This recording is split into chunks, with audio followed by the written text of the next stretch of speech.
The Lord be with you. A reading from the Holy Gospel according to Luke. All the tax collectors and sinners were coming near to listen to Jesus. And the Pharisees and the scribes were grumbling and saying, "This fellow welcomes sinners and eats with them." So he told them a parable. There was a man who had 2 sons. The younger of them said to his father, "Father, give me the share of the property that will belong to me." So the father divided his property between them.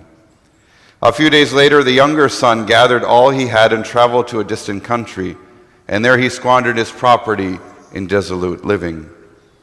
When he had spent everything, a severe famine took place throughout that country, and he began to be in need.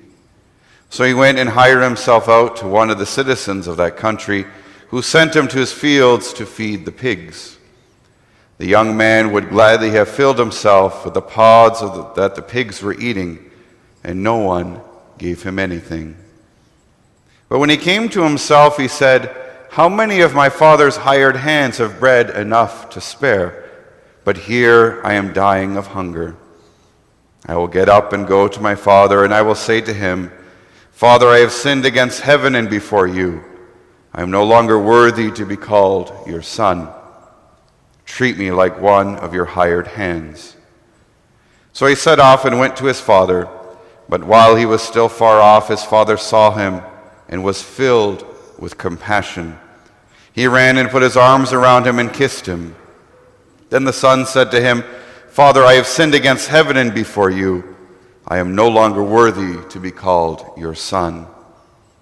But the father said to his slaves, 'Quickly bring out a robe, the best one, and put it on him.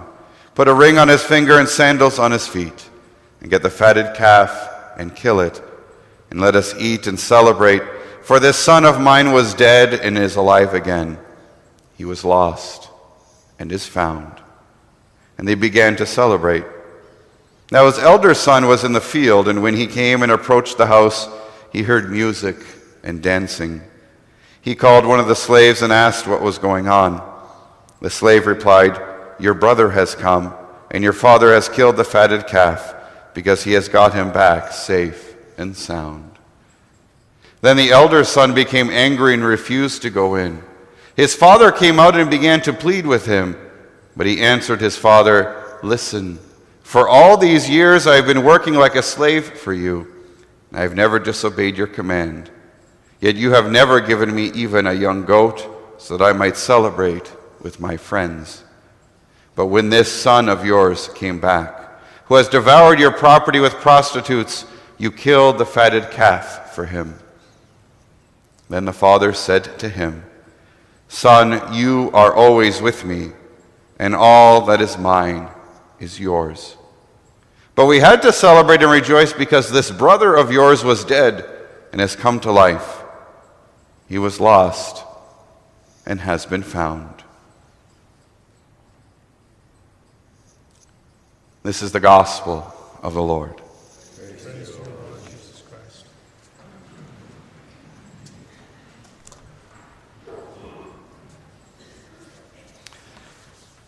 In the beautiful second reading from Paul's letter to the Corinthians, he talks about the very fact that God seeks to reconcile with humanity. And that's why Christ came to reconcile us to the Father in heaven, to heal that division, to heal that wound. But also through Christ, St. Paul says that we have been given this task. We have been given this command, this mission to seek reconciliation in this world, for we are ambassadors of Christ. And we have this privilege and honor to seek those moments of healing, of grace, of strength, of reconciliation, which really means peace, freedom, joy, grace, and love. And Pope Francis is echoing this during this special Jubilee year of mercy. And he's reminding us to experience the Father's mercy, but then also to share that mercy. And he has been doing that in small ways. He's been meeting with various groups. He's been visiting prisons and hospitals in Rome and different things. Every month he's doing something special so that he can share the Father's mercy. But in order for us to be able to be these ambassadors, we have to experience mercy. And we're presented with this beautiful parable of the prodigal son. And we know this story so well that sometimes we kind of gloss over it and not pay real attention to it.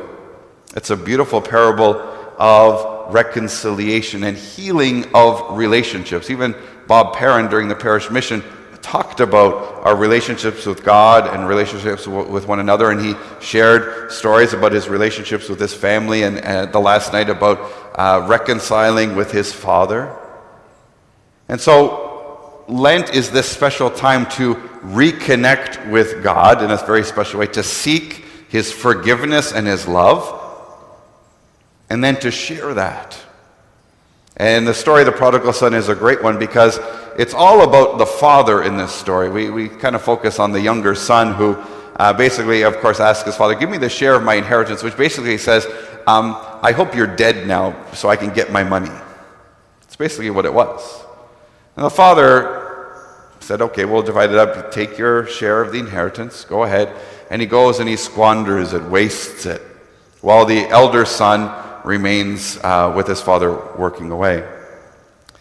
At some point, the reality has set in for the younger son who has nothing left, who is working for a landowner and realizes that he'd be better off going back to the father. And sometimes God allows us to kind of wander and realize things that we try to live on our own without the Father's love, and we realize that we need to come back.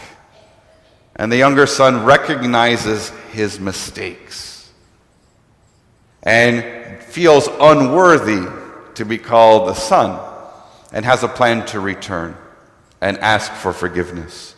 And even before he really gets back home, the father runs out, embraces him, puts on robes on him, puts a ring on his finger, and celebrates his return. And so the father reconciles with the elder son by running out to him. And the son admits, he says, I've made these mistakes. But the father, as we hear in this story, the son that was dead is alive again. The one that was lost is found. And so there is this beautiful call of reconciliation. And sometimes, like I said, we wander off and we realize that we can't live without God's love in our lives. And we sometimes feel unworthy to return to him. And yet, he runs to us if we simply make those steps, walking slowly back. And then the father reconciles his relationship with the elder son, because the elder son finds out that, and you can tell he's kind of completely disconnected himself from his brother, because he says to his dad, he says, this son of yours has come back and you set up a party for him. I've been good the whole time and nothing for me. And the elder son refused to go into the party. What does the father do? But he goes out to meet him and says, everything I have is going to be yours, but this brother of yours has come back. And the father is reconciling this severed relationship between the two brothers and beckons him in to the celebration. Well, for us, during the season of Lent, we have all these different various practices during the Lenten journey, but the biggest one is to reconcile ourselves with God's love and with one another. But to be able to be ambassadors, as we were in the second reading, we need to reconcile ourselves with the Father in heaven. One of the biggest ways is the sacrament of reconciliation. Pope Francis talks about this story of the prodigal son in the document on the Jubilee Year of Mercy, and he talks about to confessors. He writes to priests and says, you must be like the father. Because the story is not prodigal son, the story is called the prodigal father. Prodigal means wasteful, overly generous. And the father is wasteful in his love, in his forgiveness, in his mercy, exactly like the Father in heaven is for us. And in other commentaries, the Pope has said to priests, he said, the confessional is not a torture chamber. You must always offer mercy. And in fact, if you don't offer mercy and you don't think you're going to be kind and merciful and loving, I don't want you hearing confessions. Ask the bishop for a desk job. That's what he said. Because I don't want you hearing confessions if you're not going to show the Father's mercy. And we're in this world that needs that mercy and that love more and more. In the parish, what does that mean for us? What are the ways that we can turn to the Father in heaven and Him run to us? The Sacrament of Reconciliation. This Wednesday in the diocese is our all-day of confession. So all the priests in the diocese will be hearing confessions. I'll be in there. I'll have lunch in there. In the evening, if you come to confession, you will have a glass of wine. I will have a glass of wine. The next person that comes in, they will have a glass of wine. I will have a glass of wine. If you're the last one, I won't remember anything. Right?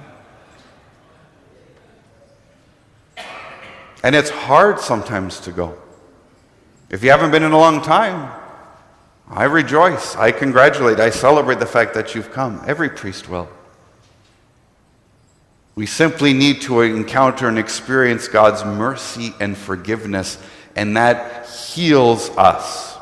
We have our Lenten Stations of the Cross. We have, of course, our weekday masses.